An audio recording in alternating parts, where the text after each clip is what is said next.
There were some odd things that were done. Nothing odder than the Butler decision, because if it's disciplinary, then why does he play on special teams? And if it's not, then I'm not going to go so far as to say it's a fireable offense, but it is quite curious for a guy who played 98% of your defensive snaps all year in every single game. He wasn't good enough to play against this team. I don't get it. And then his replacement, Rowe, was awful. He got burned by Jeffrey on the first touchdown. And then they switched him off of Jeffrey because obviously they were going to him, and then Aguilar started burning him. It was a bad decision. It has to be disciplinary. And not knowing what Butler did, it's hard for me to criticize him. Like the caller said, the genius failed because Butler didn't play. Well, maybe Butler didn't deserve to play. I don't know. I understand what you're saying about the special teams, Michael, but it sounded like you really wanted to stick it to him. Well, how about this? Former Patriots cornerback Brandon Browner ripped the decision on Instagram.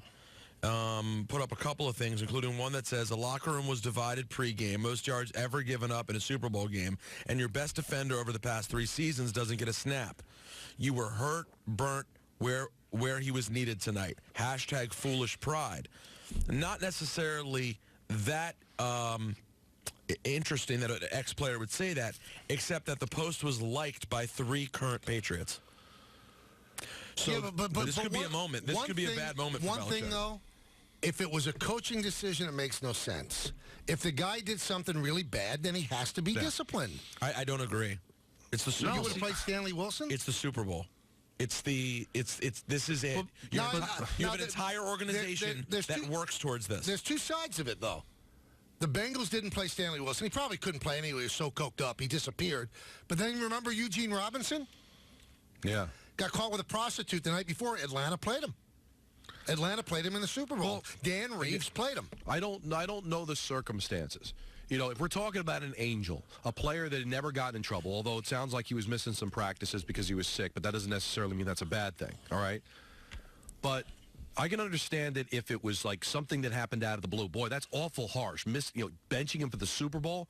But what if it was something where Belichick said, listen, if you do this again, you're not playing. You're not going to start on defense. I'm going to stick you on special teams. And then he did it anyway. Now, he could have done the most heinous thing in the world. Teammates are going to support him, Peter.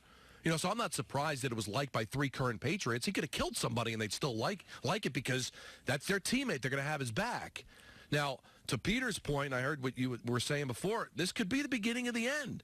I mean, Belichick's already contemplating retirement. Players are starting to turn on the master. Maybe this is starting to show some cracks here in the foundation. It'll be interesting to see, Dom, of this organization.